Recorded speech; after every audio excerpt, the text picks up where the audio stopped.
നമസ്കാരം, സമഗ്രയിലേക്ക് സ്വാഗതം. CITUവിന്റെ നേതൃത്വത്തിൽ കണ്ണൂർ റെയിൽവേ സ്റ്റേഷനിലേക്ക് നടത്തിയ മാർച്ച് സംസ്ഥാന സെക്രട്ടറി KP സഹദേവൻ ഉദ്ഘാടനം ചെയ്തു. പാലക്കാട് റെയിൽവേ ഡിവിഷൻ ഇല്ലാതാക്കാനുള്ള നീക്കം ഉപേക്ഷിക്കുക, റെയിൽവേ വികസനത്തിന് കേരളത്തോട് കാണിക്കുന്ന അവഗണന അവസാനിപ്പിക്കുക തുടങ്ങിയ ആവശ്യങ്ങൾ ഉന്നയിച്ചാണ് മാർച്ച് സംഘടിപ്പിച്ചത്.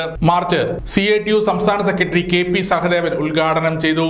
കേരളത്തിലെ എംപിമാരെല്ലാം കൂടി ആവശ്യപ്പെട്ടു 25,000 കോടി രൂപയുടെ പാക്കേജ് കേരള ഗവൺമെന്റ് തയ്യാറാക്കി നൽകിയത് നടപ്പാക്കാൻ, അത് ലഭ്യമാക്കാൻ ആവശ്യമായ നടപടി സ്വീകരിക്കണം. പക്ഷെ പരിഗണിക്കാൻ തയ്യാറായില്ല.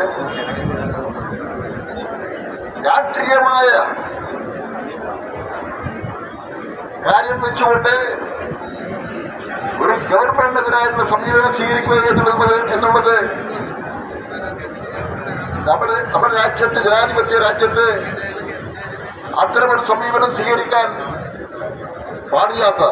മുൻ MLA C കൃഷ്ണൻ അധ്യക്ഷത വഹിച്ചു. CITU നേതാക്കളായ K അശോകൻ, CV ചന്ദ്രബാബു, അരക്കൻ ബാലൻ, K മനോഹരൻ, PP ശ്രീധരൻ, E സുർജിത് കുമാർ തുടങ്ങിയവർ സംസാരിച്ചു. സമഗ്ര ന്യൂസ്, പാനൂർ.